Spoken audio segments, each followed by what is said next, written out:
Ok, bienvenue. Donc, dernière capsule sur l'approche non supervisée. Alors, je vais aborder un sujet un peu exotique parce que c'est pour moi clairement un problème non supervisé, mais les techniques qu'on va utiliser sont inspirées des méthodes supervisées. Ok. Donc, c'est les problèmes de valeur manquante dans les données hein, et du fait que parfois ça puisse être intéressant de faire de l'imputation. Donc, c'est ça que je vais raconter dans cette courte capsule a priori. Donc, donc des valeurs manquantes. Alors, si vous avez déjà vu des vraies données, vous avez déjà vu ce que c'était. Donc des valeurs manquantes, c'est le fait que des fois il manque des informations. Euh, donc malheureusement dans le cours par exemple de régression, j'ai arrêté de mettre des données brutes. Donc je me suis toujours arrangé pour nettoyer un minimum les données pour qu'il n'y ait pas trop de valeurs manquantes, voire qu'il n'y en ait pas du tout. Je pense que certaines sessions, je laisse quelques valeurs manquantes juste pour que vous voyez un petit peu les problèmes que ça pose.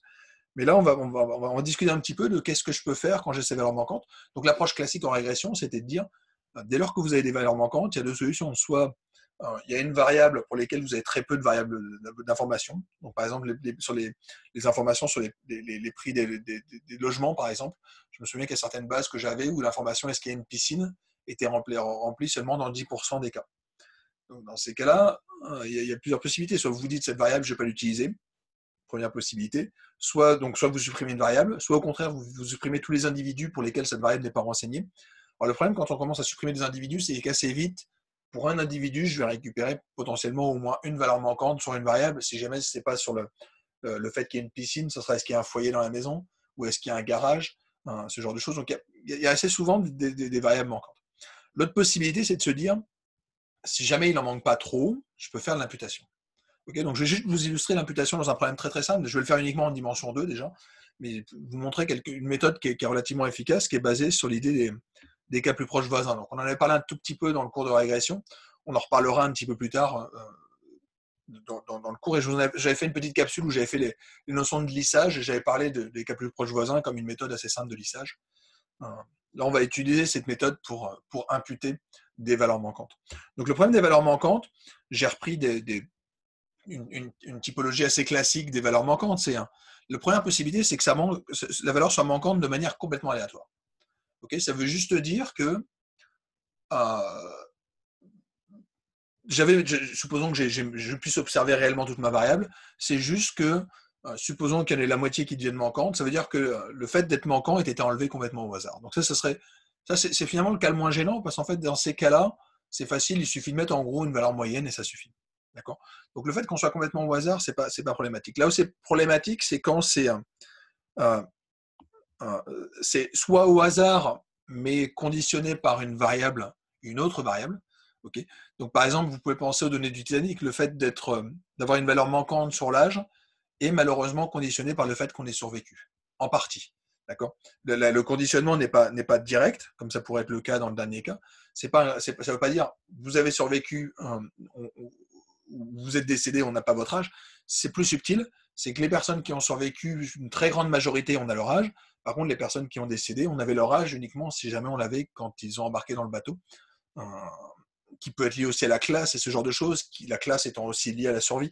Enfin, voilà, il y a quelque chose d'un peu compliqué quand on travaille sur cette valeur manquante de l'âge dans le cadre des données du Titanic, parce que ça, c'est pas du hasard. C'est pas par hasard qu'une donnée est manquante. Et en particulier, c'est un problème dans le cas du Titanic, parce que souvent on l'utilise pour faire des modèles prédictifs. Donc c'est de l'analyse supervisée. Okay, et la variable Y est fortement corrélée avec la présence des NA. Donc on voit que le problème est sûrement compliqué. Moi, je ne veux pas avoir de variable d'intérêt, c'est juste qu'il y a des valeurs manquantes et j'aimerais bien pouvoir en dire quelque chose. Donc je vais vous montrer deux cas qui sont juste de base de données, mais fondamentalement, c'est le même genre de problème. Okay. Le premier, c'est des données qu'on a sur le sommeil des gens, d'accord. Donc on voit, pardon, d'animaux. Donc on sait combien de temps ils passent à dormir, à rêver, ces différentes phases de sommeil, et on essaye de dire quelque chose. Sauf qu'il s'avère que dans ces données, il y a des valeurs manquantes. Donc ça, les valeurs manquantes, vous les observez quand vous faites un summary. Donc pour rappel, la valeur manquante, c'est un NA, donc non affected, ou not available, quelque chose comme ça.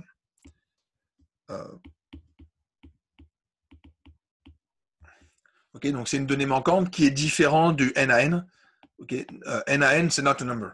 Donc not a number, c'est une grandeur qui est un peu particulière. C'est ce que vous obtenez quand vous faites 0 divisé par 0. c'est quelque chose on se doute que ça devrait être un numérique, mais c'est juste que je ne peux pas le calculer, okay, puisqu'il n'est pas défini. Alors que NA, c'est quelque chose d'assez classique, c'est juste que l'information est manquante, voilà, tout simplement. Donc les NA, on les identifie très facilement dans les bases, hein, donc, ils apparaissent dans les summaries, et en l'occurrence, donc dans mes données, alors je ne sais plus combien j'ai de données, mais peu importe, je dois avoir, je pense, une cinquantaine d'observations. Il y en a 12 qui sont manquantes sur le rêve et 4 sur endormissement, quelque chose comme ça. D'accord ? Donc, la chose, c'est que les données manquantes, elles ne sont pas complètement au hasard. C'est qu'ici, par exemple, donc on voit, alors je ne sais plus exactement ce qui est mesuré, je pense que c'est la durée de temps passé à faire des rêves. Okay. Ce qu'on s'aperçoit, c'est que quand je m'intéresse à la valeur manquante qui est sur l'endormissement, on voit que les 4 qui manquent, c'est précisément les cas pour lesquels les personnes ne rêvent pas beaucoup. Okay, donc le NA, il n'est pas du tout distribué comme la distribution sous-jacente, qui était une espèce de, j'allais dire une loi exponentielle, mais bon, ça c'est un peu plus distribué sur les premières valeurs. Donc il y a des durées de rêve qui sont relativement courtes, puis après on a une espèce de décroissance. Mais on voit que les valeurs manquantes sont uniquement sur une certaine valeur. Quand on s'intéresse au contraire aux valeurs manquantes sur les dreams, donc les 12, on voit qu'elles sont à peu près uniformément réparties sur les autres. Donc ça, c'est le premier outil qu'on peut voir, c'est juste de faire des histogrammes et de voir à quelle valeur sont associées nos valeurs manquantes. D'accord, donc ma base X contient dans cette base de données 2 colonnes. Okay, donc j'ai une base avec 2 colonnes avec certaines qui sont valeurs manquantes. Donc dans le premier cas, il y a l'histogramme ist-miss, donc qui est histogramme associé à des valeurs manquantes, qui va conditionner, s'intéresser à la première variable conditionnellement à la seconde, et puis dans la deuxième, j'intervertis les deux pour avoir l'autre graphique. Okay, donc dans un cas, c'est je regarde la distribution du rêve, des durées de rêve, conditionnellement au fait que j'ai pu observer ou pas la durée du sommeil. Okay, donc ça, c'est des graphiques assez simples, mais ce qui est plus intéressant, c'est de regarder les graphiques croisés. D'accord, donc mes graphiques croisés, ils sont là. Donc on observe 2 types d'individus. Okay, il y a les individus pour lesquels j'observe tout. Okay, puis on voit que les 2 variables sont corrélées positivement. D'accord, donc on se doute que ça ne va pas être si simple que ça, mais encore une fois, c'est sûrement intéressant parce que je vais pouvoir exploiter l'information et me dire que comme fondamentalement les données sont corrélées, ce serait bien que si jamais j'essaye d'imputer, je garde ma corrélation. Okay, donc l'idée n'est pas de dire ok, la valeur moyenne pour sleep, elle était à peu près par là, je vais prédire un sleep à cette valeur-là. Non, on voit qu'on a une corrélation positive, donc si jamais je sais que j'étais sur un sommeil assez élevé, dans ces cas-là, je vais plutôt prédire un sleep relativement élevé.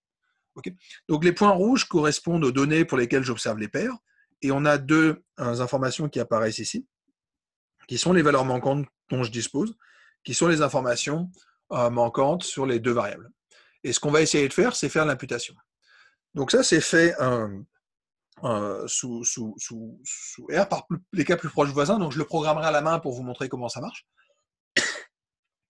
Mais ce que je crée, c'est à partir de ma base X, je vais créer la base des cas plus proches voisins qui vont me donner des données imputées. D'accord ? Donc je peux récupérer le même graphique une fois que j'ai fait mon imputation. Donc on retrouve nos points, aberrants, manquants, pardon. Donc je vais imputer les données, d'accord ? Donc je récupère des points pour lesquels j'ai imputé des valeurs.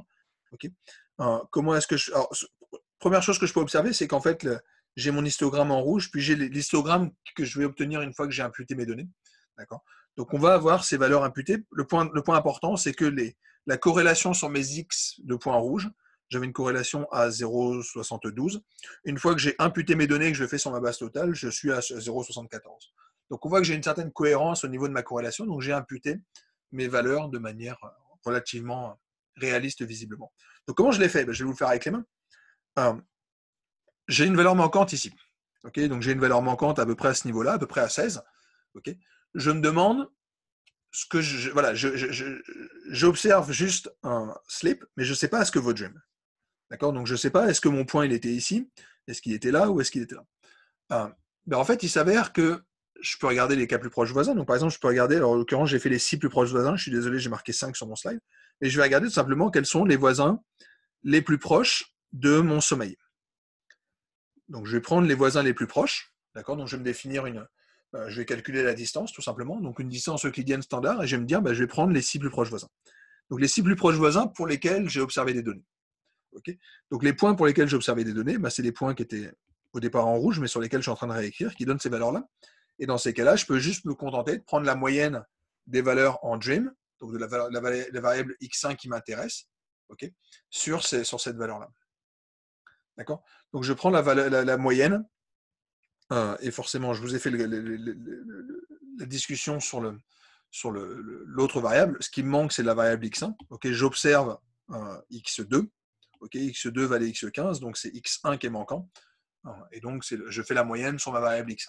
D'accord. Donc, je prends les cas plus proches, les plus proches voisins, les 5 aussi plus grands proches voisins, et ça me donne cette valeur-là. Donc, c'est ça que je vais récupérer comme prévision. Okay, donc, je récupère cette prévision qui est ce point ici. Okay, donc, en fait, c'est une espèce de régression, une espèce de régression locale. Je prends la moyenne locale quand je le place sur un voisinage de ce que j'ai pu observer. Okay, et ça, je peux le faire pour toutes les valeurs. Okay, donc, c'est le trait que je récupère ici qui me dit, voilà, en gros, où je devrais me trouver.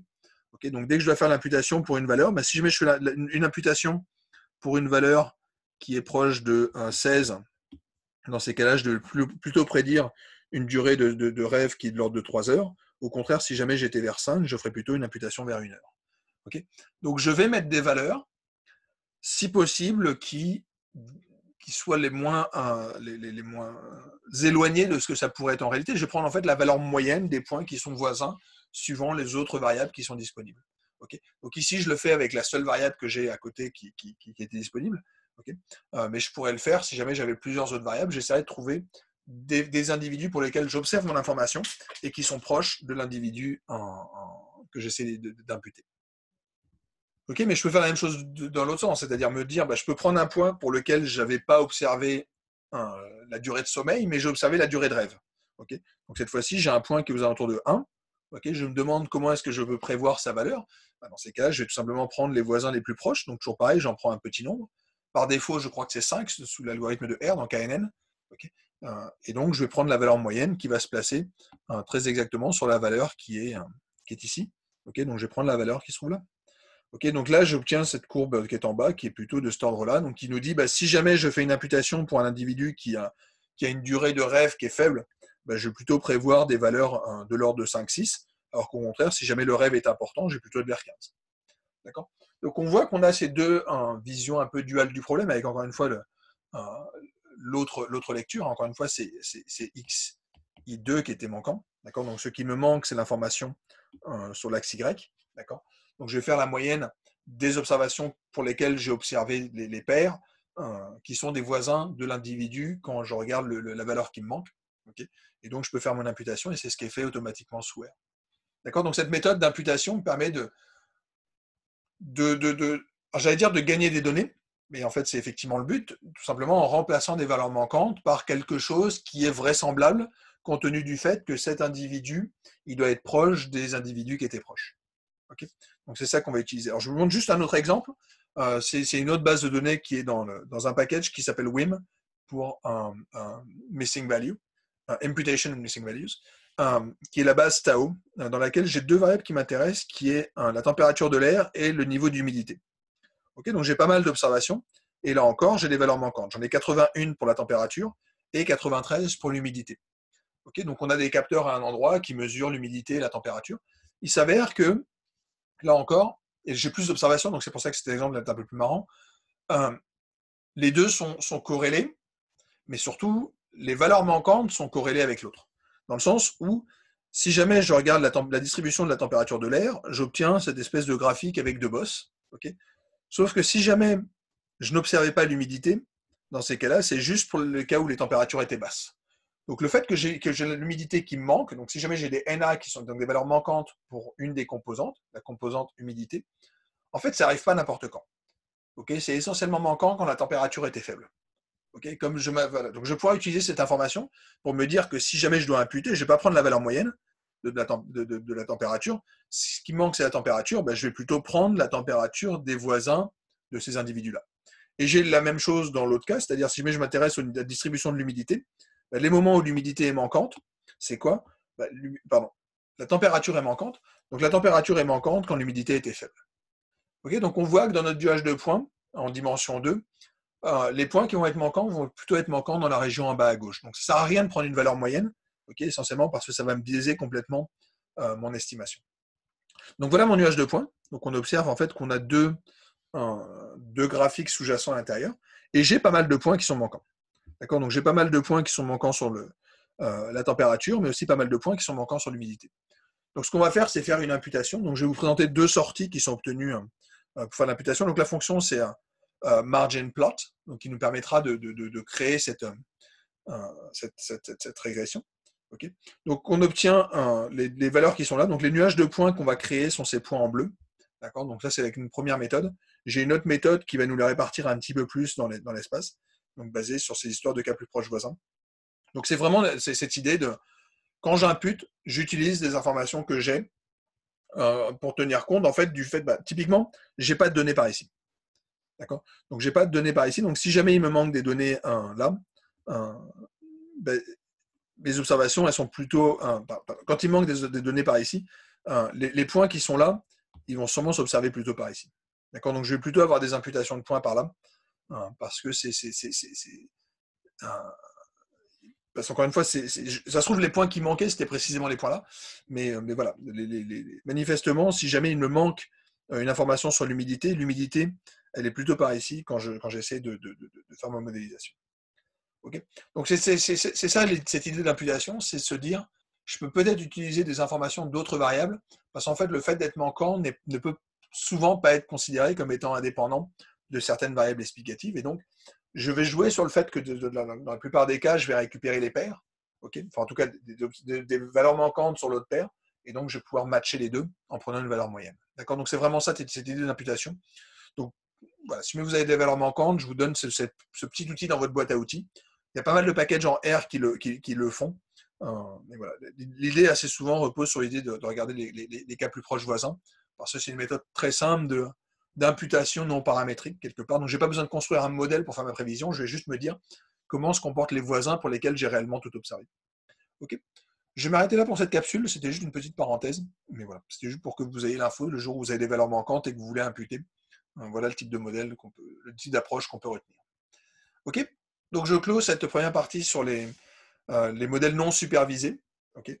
Et à partir de la semaine prochaine, on va commencer à attaquer les modèles supervisés. Donc on aura tout plein de temps pour voir comment se pensent les modèles supervisés. Donc les notions d'erreur, les notions de fonction de perte, ce genre de choses, et plusieurs méthodes alternatives, disons, au GLM. À bientôt.